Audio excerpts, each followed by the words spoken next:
जय हिंद। जय भारत, वंदे मातरम। मैं रविंद्र फौजी। साथियों, आज मेरे पास एक कॉल आया। एक हमारे भारतीय सेना के जवान हैं और उनकी सिस्टर, उन्होंने मेरे को एक वीडियो कॉल किया और वीडियो कॉल करके उन्होंने एक तस्वीर, मतलब मेरे को एक वो दिखाया, एक उनकी माताजी की वो हालात दिखाई जो आप ये तस्वीर में देख रहे हो। ये हैं उनकी माताजी की हालात। ये फिलहाल कुछ दिन से डिप्रेशन में हैं और इनकी डिप्रेशन का कारण उन्होंने बताया कि सर आपके फौज के अधिकारी हैं। तो मैंने कहा कि भाई इसमें फौज के अधिकारी क्यों डिप्रेशन में है, फौज के अधिकारियों के कारण, तो आप मुझे कहानी बताइए। तो आज मैं आपको आगे की पूरी कहानी बता रहा हूँ। इन्होंने बताया कि इनका जो बच्चा है वो फौज में था और उसको फौज ने घर भेज दिया। फिर उस बच्चे से भी मेरी बात कराई। आपको ये भी बता दूं कि उसके बाद वो बच्चा कोर्ट में गया, मतलब वो जवान कोर्ट में गया। कोर्ट ने उसको उनके पक्ष में जजमेंट भी दे दिया है, ठीक है। लेकिन उस जजमेंट के बावजूद भी अभी भी उसको घुमाया जा रहा है।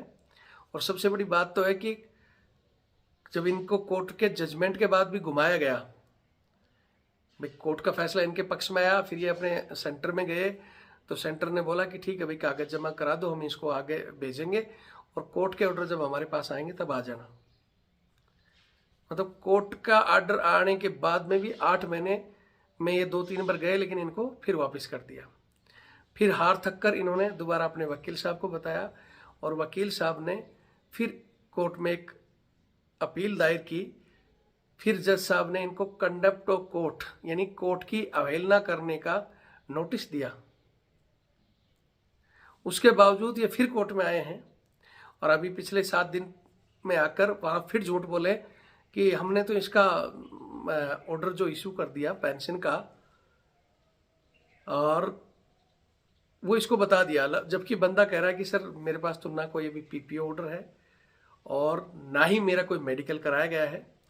और दूसरी तरफ से हमारे जो फौज की तरफ से जो वकील आए हैं, जो भी, चाहे वो जैक ब्रांच के होंगे चाहे बाहर के होंगे, वो आकर झूठ बोल रहे हैं। अभी तक ये कहानी मेरे को इस बंदे ने बताई, तो मैं पूरी कहानी में चाहता हूं आप सुने। यहां आज इस कहानी को मेरा सुनाने का जो मकसद है, उसका पहला मकसद तो ये है, ठंडे दिमाग से बोलूंगा आज मैं। बहुत से लोग कहते हैं कि भाई सर आप तो अनाप शनाप गालियां देते हो, फलाना ढिकरा। मैं गालियां नहीं दूंगा। सबसे पहले बता दूं, मैं एक साधारण इंसान हूं, जवान हूं, और ये उल्टी सीधी गणित या टेक्नोलॉजी या ऐसी भाषा मेरे को आती नहीं है। मैं सिंपल भाषा में बोलता हूँ और सिंपल भाषा में बोलता भी इसलिए हूँ कि मेरे से जुड़े हुए जो मेरे व्यूअर है या मेरी जो जनता है वो आसानी से उस भाषा को समझ सके। और आसान भाषा इसलिए, ये आज मैं हमारे अधिकारियों को भी पूछना चाहता हूँ जो बार बार कहते हैं कि भाई आप लोग ये मीडिया में बैठकर फौज को बदनाम कर रहे हो, ये कर रहे हो। तो आज ये वीडियो खासकर मैं अपने अधिकारियों को भी कहना चाहता हूँ कि फौज को हम बदनाम नहीं कर रहे। फौज को आपका ईगो बदनाम कर रहा है। आज भी आपके अंदर एक जो ईगो है ना, जो अंग्रेजों वाला टैग आप लेकर घूम रहे हो, क्योंकि अंग्रेज अधिकारी होते थे पहले और जवान भारतीय होते थे, इसलिए उनको जो घमंड था ना, वो घमंड आज भी आपके अंदर है। आप उस ईगो को नहीं छोड़ना चाह रहे। आप अपने मात्र छोटे छोटे ऐसे काम, छोटी छोटी ऐसी बातें जिसके कारण से आप जवान को परेशान करते हो। कोर्ट में जवान चला गया, उसके बाद में कोर्ट के ऑर्डर को डिनाई कर देते हो, तो क्या उसमें फौज की बदनामी नहीं हो रही? आज जो इनकी सिस्टर मेरे को वीडियो कॉल करके बता रही है कि सर ये आपके फौज के अधिकारियों की हालात है, पता नहीं इस माता जी ने कितनी आपको बदुआ दी होंगी, इस बच्चे ने आपको कितनी बदुआ दी होंगी। मैं चाहता हूं कि उन बदुआओं से आप बचें। मतलब मैं कोई ज्यादा कोई साइंटिस्ट नहीं हूं, ना मैं कोई रक्षा विशेषज्ञ हूं। मैं चाहता हूं कि मेरे अधिकारी, जो मुझे लगता है कि आप जो छोटे छोटे ईगो के कारण या छोटी छोटी जो गलतियां करते हो, आप तो सोच रहे हो कि आप चैन से हो, आपने किया जो कानूनी था या आप तो लगा दिया, लेकिन उस कानूनी तौर पर आपने अगर कुछ कर दिया और उसके बाद कानूनी तौर पर ही कोर्ट का ऑर्डर आ रहा है, फिर भी आप झूठ बोले जा रहे हो, तो इससे क्या सेना की शान बढ़ती है। कुर्सी अभी कुछ मध्य प्रदेश हाई कोर्ट में भी जज साहब ने कहा कि आपको कुर्सी दी है, तो कुर्सी को अगर आप सर पर बैठाकर निर्णय लोगे और पावर को सर में बैठा दोगे ना, कुर्सी पर बैठ को आपको पावर मिलती है, लेकिन उस पावर को और कुर्सी पर सर पर बैठाकर फिर फैसला लोगे तो बहुत मुश्किल हो जाएगी। और रिटायर्ड आपको भी होना है, ये चीज़ें एक जज साहब ने कहा है, खासकर सभी अधिकारियों के लिए, चाहे वो सेना के हों, पैरामिलिट्री फोर्स के हों, IPS IAS, यहाँ तक कि खुद अपने जज साहब जो जजमेंट देते हैं उनके लिए भी कहा है कि आप लोगों को भी रिटायर्ड होना है। और ये इस तरह की अगर पावर मिली है तो पावर से किसी का भलाई करोगे तो लोग आपको याद करेंगे, और अगर बुराई करोगे तो वो कर्मा इज बैक पलट कर आएगा, वो बद्दुआएं आपको पता नहीं कहाँ से कहाँ खींच कर ले जाएंगी।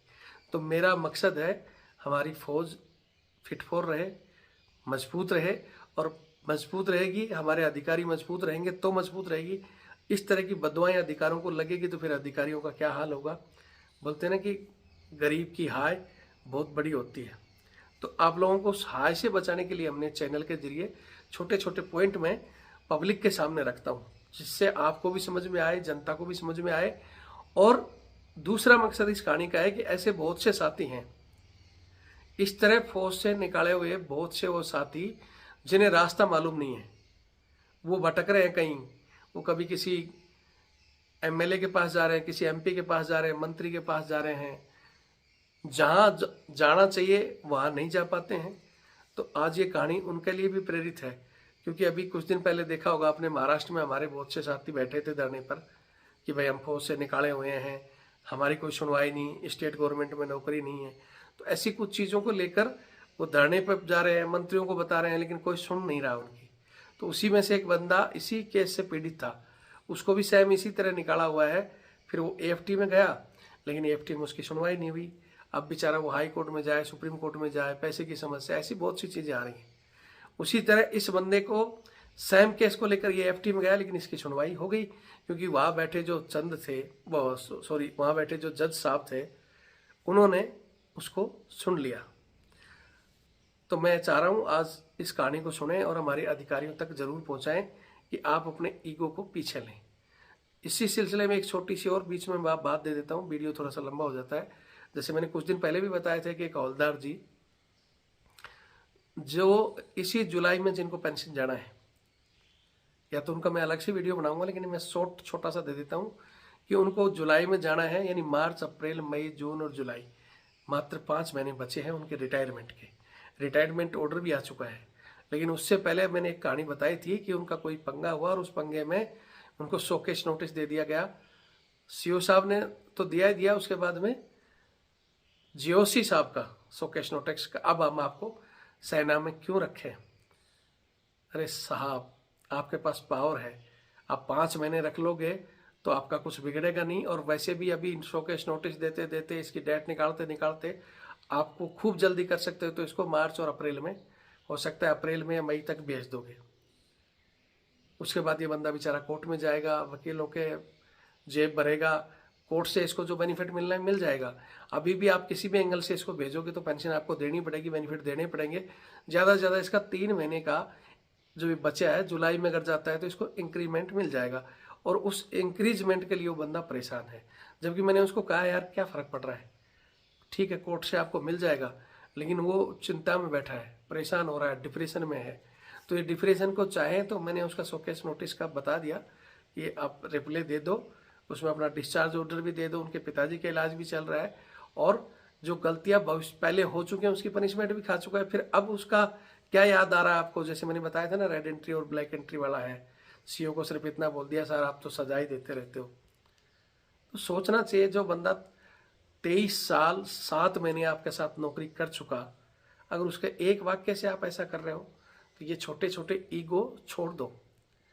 मैं फिर कहता हूं कि ठीक है, एक ने नहीं सुना, एक CO साहब जिद पकड़ गए, लेकिन उससे बैठे GOC साहब जो इतने बड़े पद पर हैं, उनको तो कम से कम सोचना चाहिए।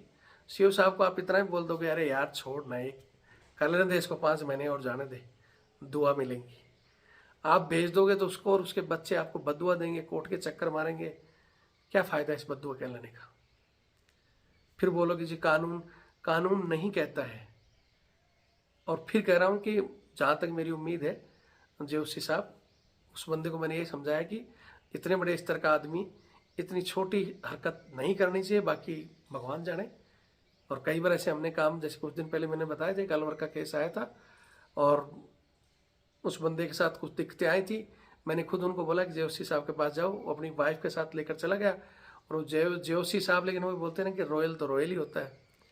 अब यहाँ बहुत से बंदे रॉयल का नाम सुनते ही मिर्ची लग जाती है, और वो वास्तव में रॉयल थे। और हमारे से कहीं भी सोचो घुमा फिरा कर रिश्तेदारी में पता नहीं कैसे जुड़े थे या जुड़े हुए थे। वहाँ से हमने थोड़ा सा एक मतलब लाइजन मारा, और वास्तव में मतलब हमारे लाइजन पहुँचने से पहले तो बंदे का ये आ गया था कि जेओसी साहब ने उनको बुलाकर उनकी खाट खड़ी कर दी।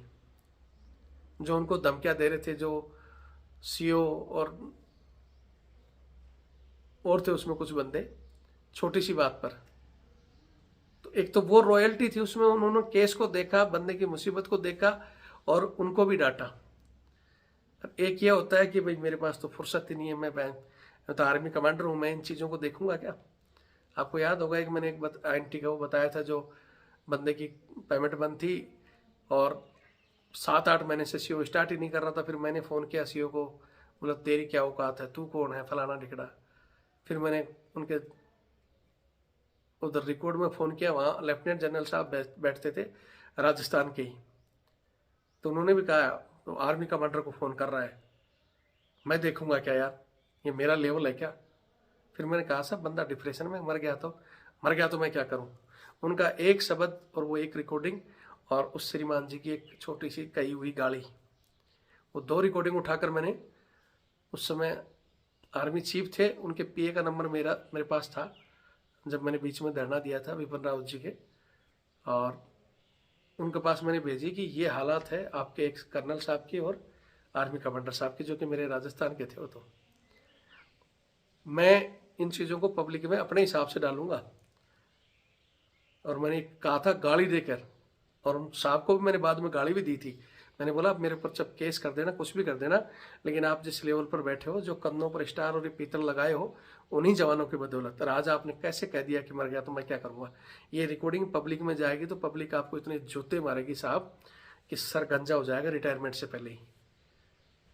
और जब उन्हें पीए के पास भेजी, पीए ने फिर उनको फ़ोन लगाया कि भैया वो बंदा कह रहा है कि रिकॉर्डिंग डाल दूंगा अगर 2 दिन में उसकी पेमेंट स्टार्ट नहीं हुई तो।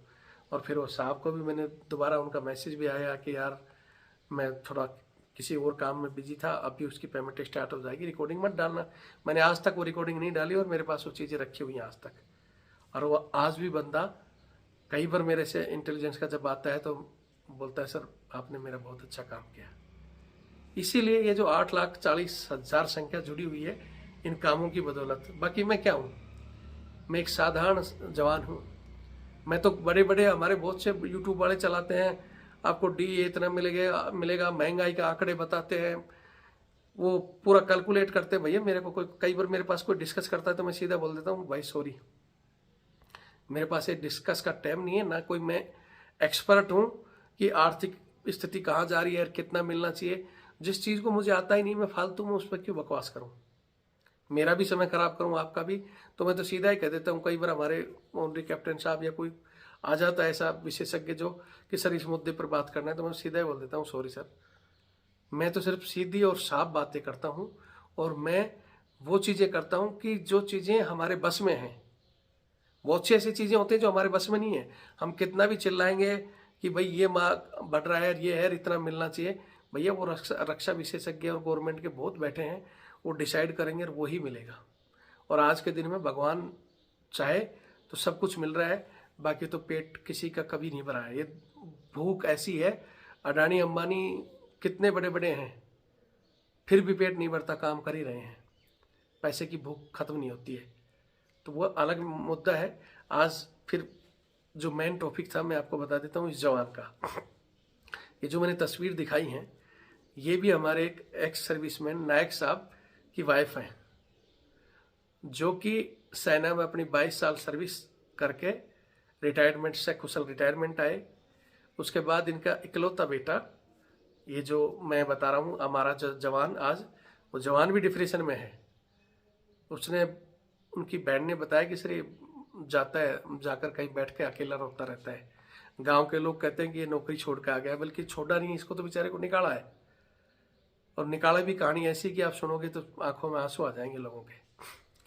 तो जैसे मैं बता रहा था कि वो 22 साल देश सेवा करके सकुशल आगे आने के बाद में, हालांकि उनकी तबीयत वगैरह जो भी खराब हुई उस मुद्दे पर मैं कहना नहीं चाहता, और वो 2000 में ही, मतलब आज से 25 साल पहले लगभग वो स्वर्ग सिधार गए।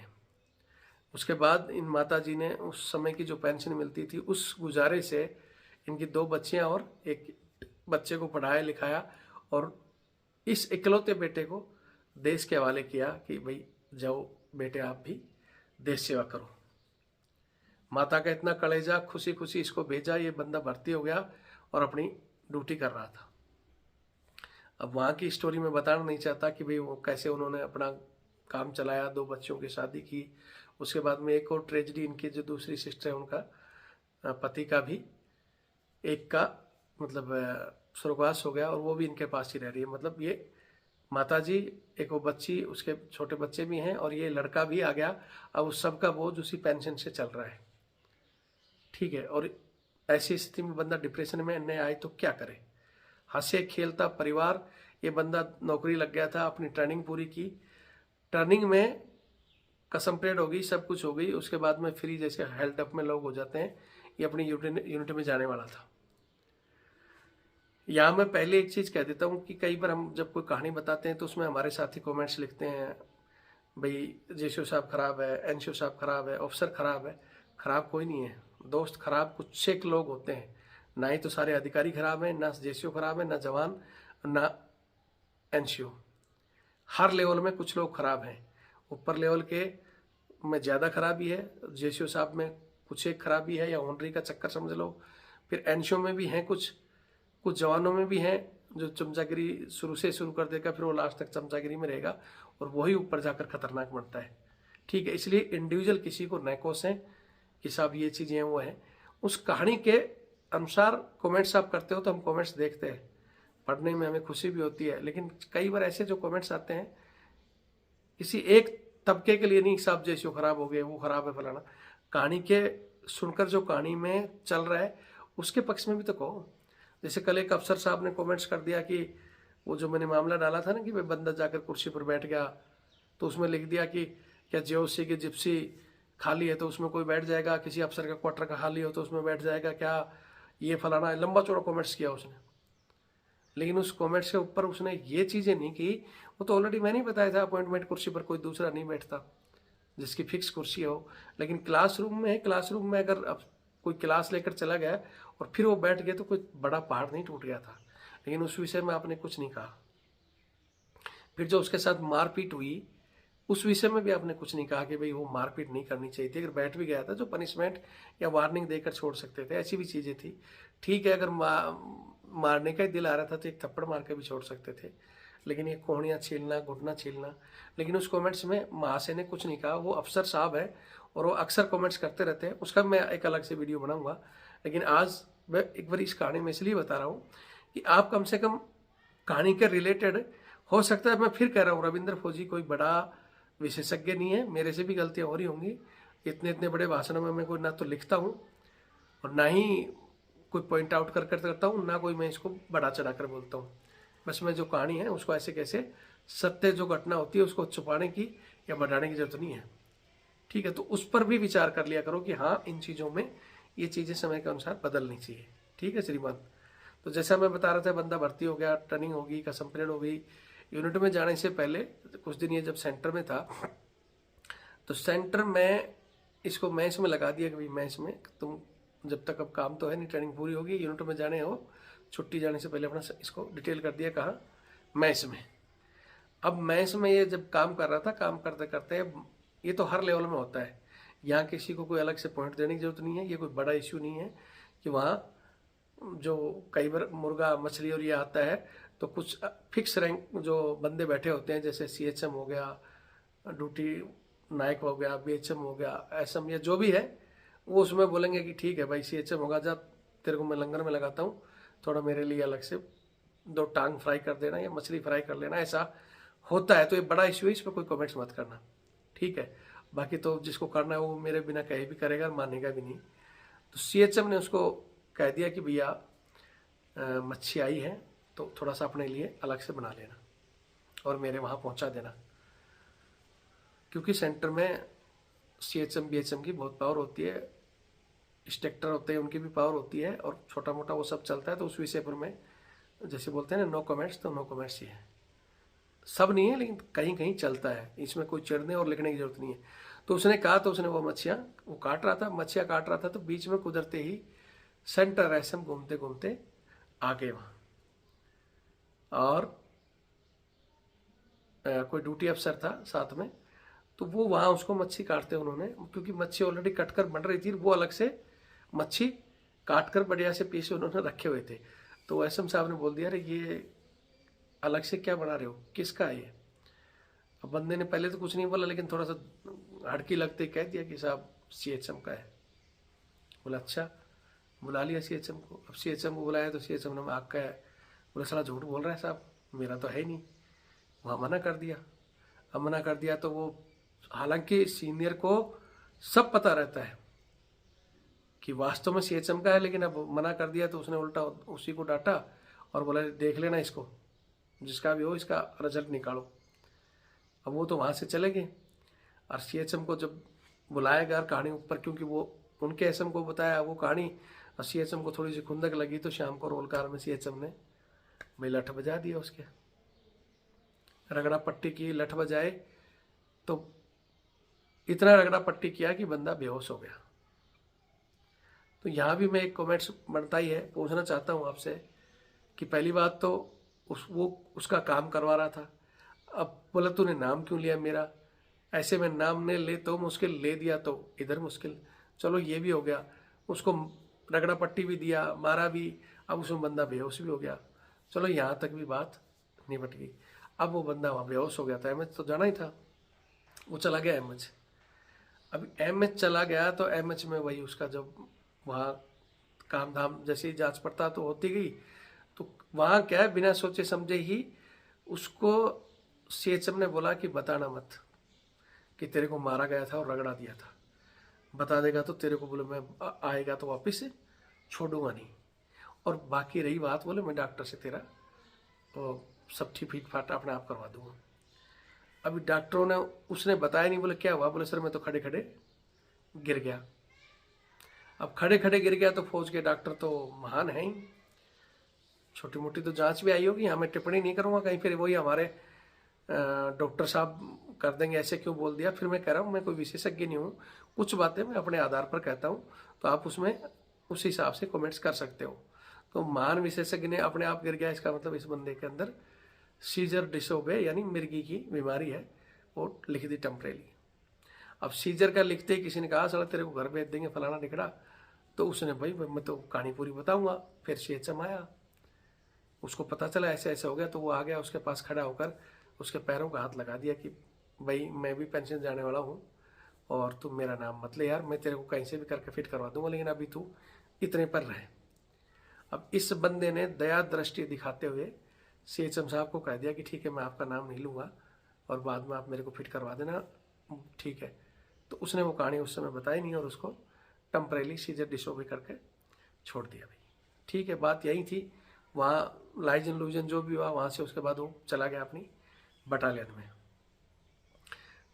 यहाँ आप लोगों को बता देता हूँ कि सीजर डिसोबे का बंदा 99% कभी फिट नहीं होता, वास्तव में है तो, और कागजों में भी हो गया तो उसको फिट करना डॉक्टर के लिए असंभव बात है, खासकर हमारे फौज के डॉक्टर। सिविल डॉक्टरों से बंदा दिखा चुका है वहाँ से निकालने के बाद में, और ये क्या बोलते हैं फिट भी है। लेकिन अब बात झाड़ रही है, वो भी आगे बताता रहूँगा मैं। अभी वहाँ से बंदा 6 महीने वहाँ रहा और यूनिट में चला गया, यूनिट में बड़ी आराम से ये नौकरी करता रहा, साल 2 साल तक नौकरी की, कोई तकलीफ नहीं आई, काम अपना बढ़िया करता रहा। अब एक समय फिर वही बात है कि समय समय चीज़ें घूमती है, एक समय घूमते घूमते ऐसा आया कि ये बंदा मैस में कोई काम कर रहा था और वहां पर पहुंच जाते हैं एक साहब, सूबेदार साहब। अब सूबेदार साहब ने पता नहीं किस बात पर इसकी कोई बहसबास हुई, तो सूबेदार साहब ने इसको आते ही, नया लड़का था, थप्पड़, अरे बहन ऐसे बोल दिया। तो ये बंदा थोड़ा रोने लग गया, बोले साहब थप्पड़ क्यों मारा? बोले मार दिया तो मार दिया, और इसको माँ बहन की गालियाँ देना शुरू कर दिया। अब गालियाँ शुरू की तो इसने फिर बोला साहब को कि साहब गालियाँ मत दो, ठीक है मैं भी एक सैनिक का बच्चा हूँ फलाना, और मैं तो अपना काम कर ही रहा हूँ। तो ये खड़ा होकर थोड़ा सा अकड़ गया साहब के पास। तो अकड़ते ही उसने बोला कि तेरी मैं अकड़ निकालूंगा। उस समय तो उसको छोड़ दिया, निकल गया। उसके बाद फिर वो ढूंढता रहा कि इसकी कोई कमी पड़े। इसी तरह एक दिन वो कोई किसी काम से फिर एमआईसी में काम कर रहा था, और साहब ड्यूटी जैसे वो लगे और जाकर फिर उसको किसी काम में फंसा दिया, और फंसाते ही जाते ही फिर वही तमाचा उसके जड़ दिया। तमाचा जड़ दिया, माँ बहन की गाली दे दी।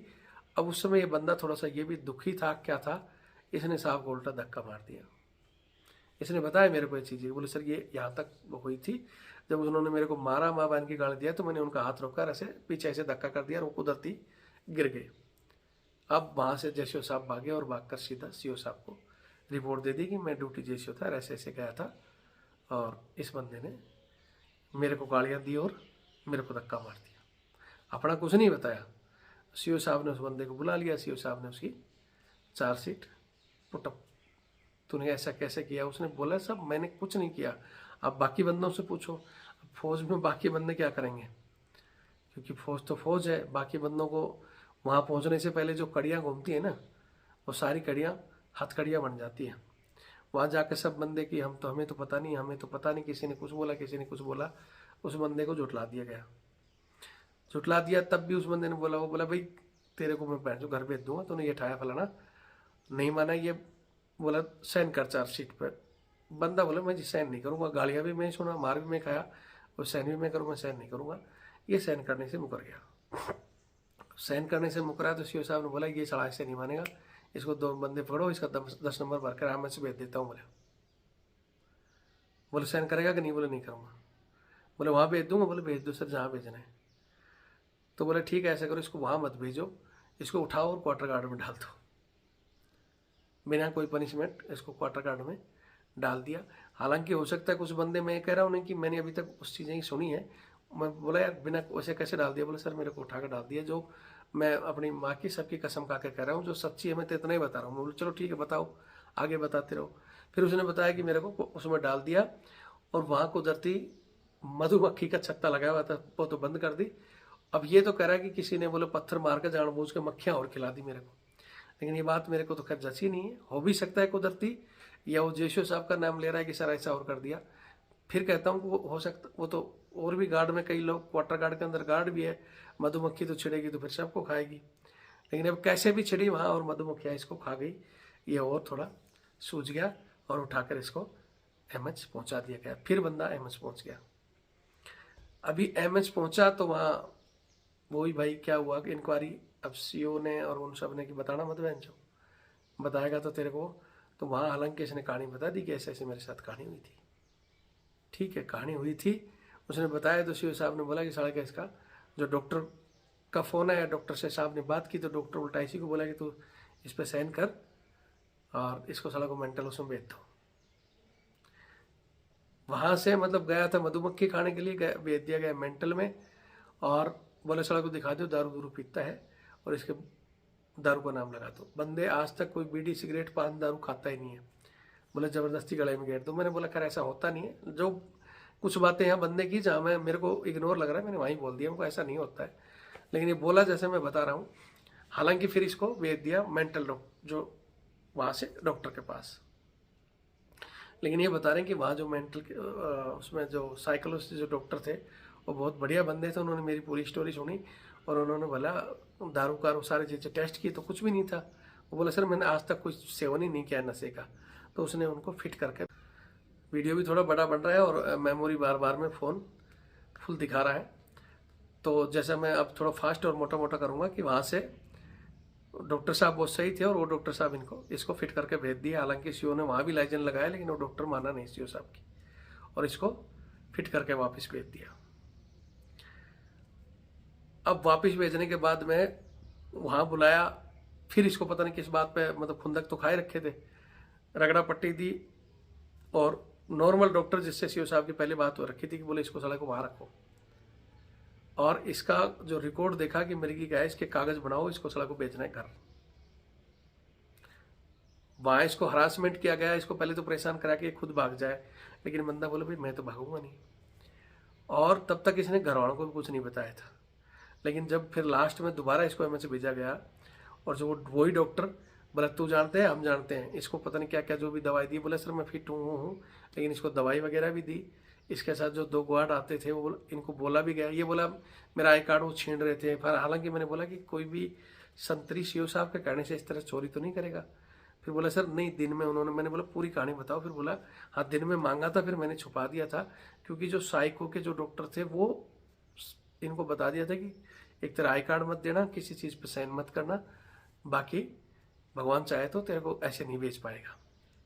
ठीक है, तो वो सीजर कैटेगरी पे इस पे कि भाई इसका वो बनाकर इसको भेज दो। अब वहाँ डॉक्टर ने इसका चेकिंग किया, वो बोले सब मेरे तो कुछ भी नहीं है, लेकिन उन्होंने बोला नहीं बनाया, इसका बोर्ड बनाओ साला को, इसको भेजो घर। तो इसने वहाँ कोई साइन नहीं किया, वो साहब ने पहले बता दिया था। आई कार्ड जब वो छीनने की कोशिश कर रहे थे तो इसने पहले कहीं छुपा दिया था, और फिर इन्होंने अपने घर वालों को भी बता दिया, इसके घर वाले भी आ गए थे वहाँ। जब इसने, इसकी माताजी ने उस समय, इसके माताजी और एक जो दूसरी सिस्टर के जीजाजी थे और एक और 3 आदमी जब आए, इसकी माताजी ने इसकी हालत देखी, इसने अपनी आप बत्ती बताई।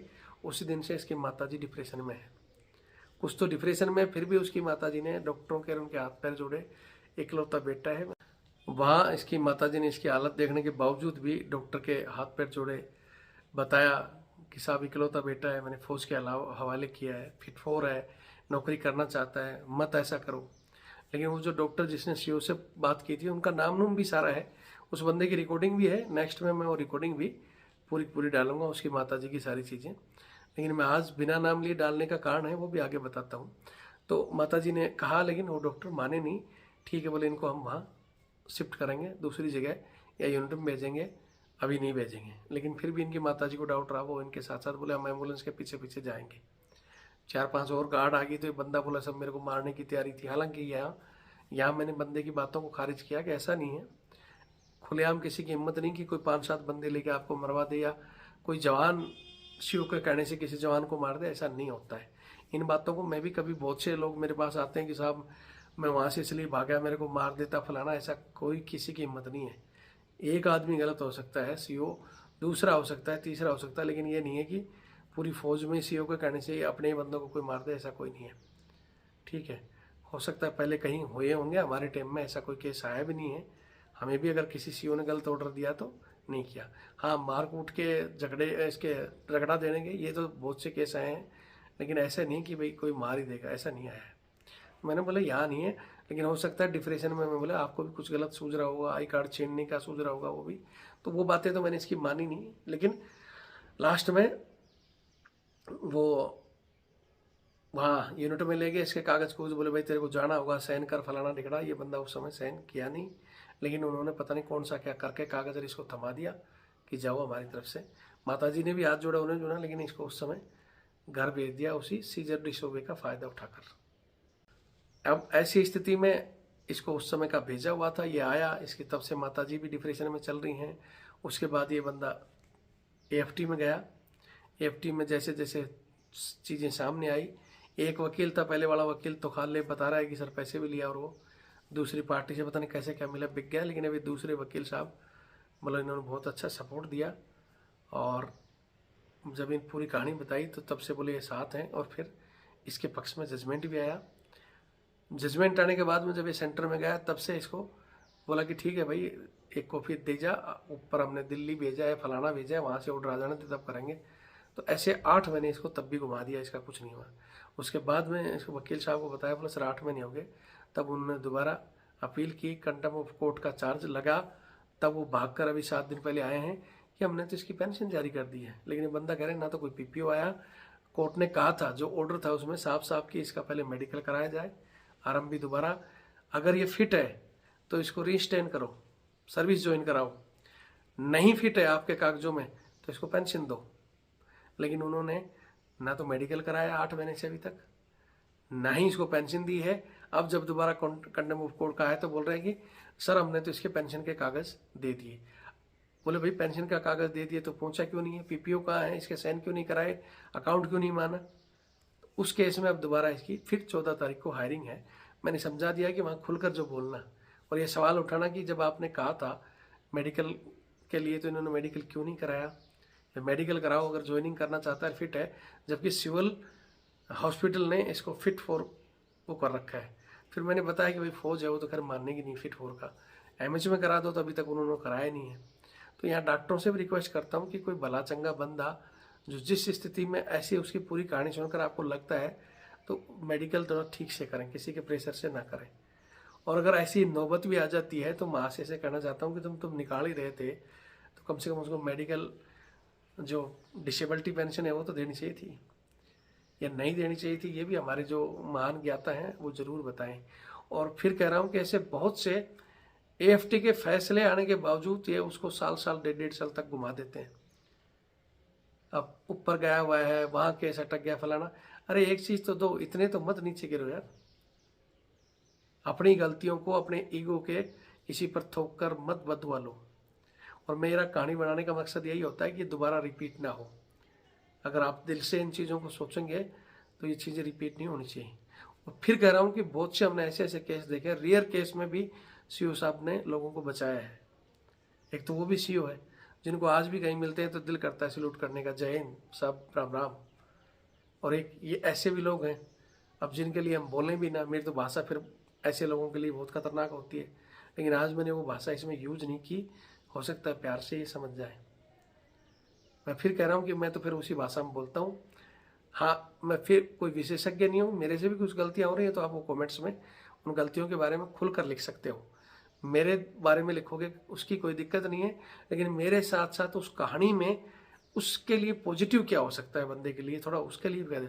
ज्ञानी बन जाते हो, कोर्ट कानून ये कहता है, कोर्ट ये कहता है। अरे भैया वो ज्ञान तो हमें पता है, जो आप कह रहे हो तो उन्होंने कर ही दिया। अब उस बंदे की भलाई के लिए भी कोई पॉइंट दे दो। बहुत बार कहते हो सब कोर्ट चले जाओ, कोर्ट जाने के बाद में भी हालत है। एएफटी के निर्णय को लगातार डिनाई किया जा रहा है। मैं चाहता हूँ कि कहानी हमारे हाई कोर्ट और चीफ जस्टिस ऑफ इंडिया तक भी जाए कि या तो एएफटी आपने बनाई क्यों है। अगर बना दी तो उसके बाद ये एएफटी के ऑर्डर को डिनाई करते हैं बार बार। आप सभी को पता है कि एएफटी में जो हमारे जज साहब बैठते हैं, एक तो हमारे मेजर जनरल, लेफ्टिनेंट जनरल जो रैंक है हमारा आर्मी एयरफोर्स नेवी का, एक तो वो ड्यूटी करते हैं, 2 डबल बेंच जो बनती है, और एक हाई कोर्ट के रिटायर्ड जज साहब होते हैं। तो वो 2 मेंबर बैठते हैं जूरी के, तब जाकर ये अदालत बढ़ती है। और वो फैसला देने के बाद में ऊपर बैठे लोग उसको सुनते ही नहीं है। उनको अच्छी तरह पता है कि यहाँ सुनो मत, टाइम पास कर दो, फीस देगा बंदा, और यहाँ थोड़ा सा डिले कर दो, उसके बाद वो हाई कोर्ट सुप्रीम कोर्ट जाने के लिए पैसे नहीं है बोलेगा। जैसे ये बंदा बोल रहा है कि सर मैं तो टूट चुका हूँ, अगर वकील साहब साथ नहीं देते तो, मतलब पहले वाले ने तो बीच में साथ छोड़ ही दिया था, ये तो भगवान कोई भले ही मिल गए जिससे मैं चल रहा हूँ। नहीं तो वकील हर तारीख पे पैसा, ऑर्डर आने के बाद पैसा, एन मौके पर पैसा मांग लेगा, ये बोलेगा पैसा दे नहीं तो मैं तेरा केस नहीं लड़ूंगा। बंदे की ज़मीन हिल जाती है। ऐसे ही महाराष्ट्र का बंदे ने मेरे पास अभी डॉक्यूमेंट भेजे हुए हैं कि सर एएफटी ने मेरी सुनी नहीं। सेम केस है वो भी, सीजर डिशोबे में 7-8 साल तक सर्विस करके उसको भेजा हुआ है। उसने अब फौज कह रही है हमने इसको मेडिकल कराने के लिए कहा था, इसने किया ही नहीं। अरे भाई ऐसा होता है कि फौज में रेयर मेडिकल के लिए बोले होता ही नहीं है। हाँ ये हो सकता है साइन किए नहीं किए, आप दोबारा करवा दिया उसका मेडिकल, हालांकि कोर्ट में उस केस में दोबारा मेडिकल हुआ है उस बंदे का, मेडिकल में उसको फिट फॉर बता दिया गया। अब फिट फॉर बता दिया गया तो कोर्ट भी पता नहीं, इस हिंदुस्तान के कोर्ट को भी भगवान ही मालक है।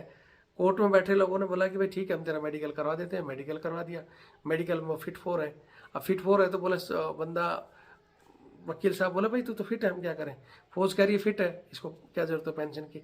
अरे तो तुमने जो निकाला है उस्ताद उसका भी तो कुछ सुन लो, वो जज महोदय ये भी चीज़ें तो सुन सकते हो।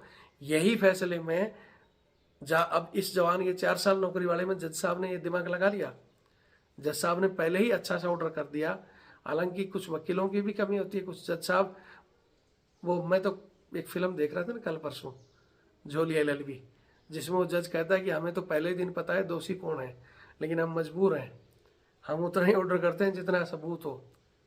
तो ये चीज़ें हिंदुस्तान के जज महोदय को भी समझनी चाहिए कि अगर आपको दिख रहा है और चीज़ें हैं तो आपकी कलम में बहुत बड़ी ताकत है, आप थोड़ा सा उस और भी ध्यान दो। जैसे इस केस में लिख दिया उसने, फिट है रीइंस्टेंट करो, अनफिट है तो पेंशन दो, लेकिन ये चीज़ें वकीलों को भी बतानी चाहिए। अब वो उस केस में बता दिया, नहीं भाई हमारी तरफ से खारिज है, आपने बोला था मेरा मेडिकल करा दो, हमने मेडिकल करा दिया, आप फिट हो, पेंशन नहीं मिलेगी। पेंशन नहीं मिलेगी, बोला सर मेरा रीइंस्टेंट, बोले उसके लिए दोबारा केस लगाओ, बोले मैं पैसे कहाँ से लाऊं। ये नौबत है हिंदुस्तान की। अब इसके लिए हम वीडियो बनाते हैं कि ठीक है चलो हम कोशिश करेंगे, ढूंढेंगे ऐसे वकील। पहले परसेंटेज पर काम करते थे तो बंदों का काम हो जाता था, आजकल फीस पहले लेते हैं, इतनी फीस होती नहीं, इतनी फीस मांग लेते हैं, और लास्ट में बोलते हैं एक तो मैं नौकरी छूट गई, एक साल मजदूरी कर रहे हैं जिसमें 8-10 हज़ार रुपये मिल रहे हैं, घर का खर्चा चल रहा नहीं, वकीलों की फीस कहाँ से दे। तो इस तरह के बहुत से लोग मजबूर हैं। मैं कोशिश कर रहा हूँ एक ऐसा पैनल ढूंढने की, मैंने बहुत से वकील ढूंढे भी, शुरू में काम करते हैं, बाद में वो भी बोलते हैं यार हम क्या करें। ऐसे में ये भी हो जाता है जिसका काम हो जाता है वो कई बार बोलता है अब मैं पैसे नहीं दूंगा तो उसका क्या करें। अब रविंद्र फौजी तो बीच में फंस गया, किसी का काम करवा दिया, नहीं दे रहा तो मैं क्या करूं, दे दिया और वकील साहब बीच में लुढ़क गया तो उसका मैं क्या कर सकता हूँ।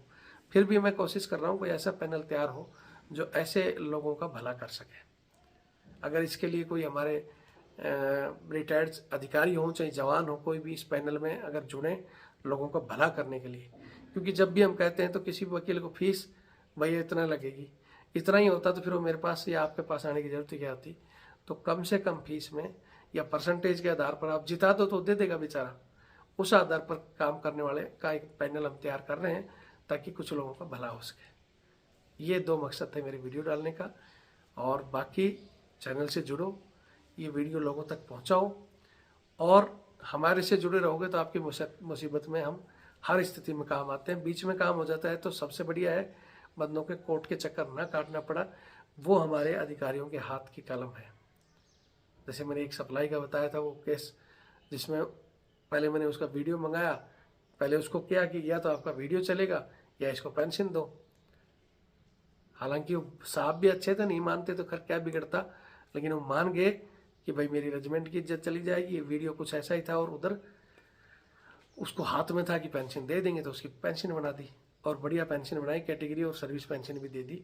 11 साल कुछ ही सर्विस थी, सर्विस 10 साल होने के बाद में सर्विस पेंशन भी बन सकती है। लेकिन कुछ कागज़ों की मार ऐसी मारते हैं कि बंदा चक्कर खा जाता है, तो ये चक्कर मत खिलाओ, बस मेरा ये मकसद है। बाकी मेरे को मैं कभी भी कोई पैसे बढ़ाने का वीडियो नहीं डालता कि हमारे को ये बढ़ा दो, ये फैसिलिटी दे दो। मैं तो सिर्फ ये डालता हूँ कि बंदे को उसका सम्मान और उसका हक मिले, और ये खासकर सहायक प्रथा या ऐसी जो बीमारी फौज में अभी भी है वो बीमारी दूर हो जाए। आपका ईगो, मैं कह रहा हूँ भाई आप हमारे साहब लोग हो, कर्नल जनरल हो, हमें फ़ख्र होता है जब हम किसी को बताते हैं यार हमारा साहब है और ये इतना रॉयल आदमी था। तो रॉयल और राजा का दिल पालना है तो राजा जैसे काम करो, तो हमें बताते हुए खुशी हो। ठीक है, इसी वजह से वीडियो बनाता हूँ। फिर भी किसी को बुरा लगता है मेरे को बोलोगे, मैं कहीं भी आकर आपसे माफ़ी मांग लूँगा। मैं कोई बड़ा आदमी नहीं हूँ कि ठीक है रविंदर तेरे से गलती हुई है तो आप जहाँ बोलोगे भाई माफ़ी मांगना है माफ़ी मांग लूँगा, लेकिन किसी का भला करोगे तो। पेट पे और पीठ पे लात भी मार दो और फिर बोलो रविंदर गाड़ी नहीं बाके, तो फिर तो रविंदर भैया उसी भाषा में बात करेगा।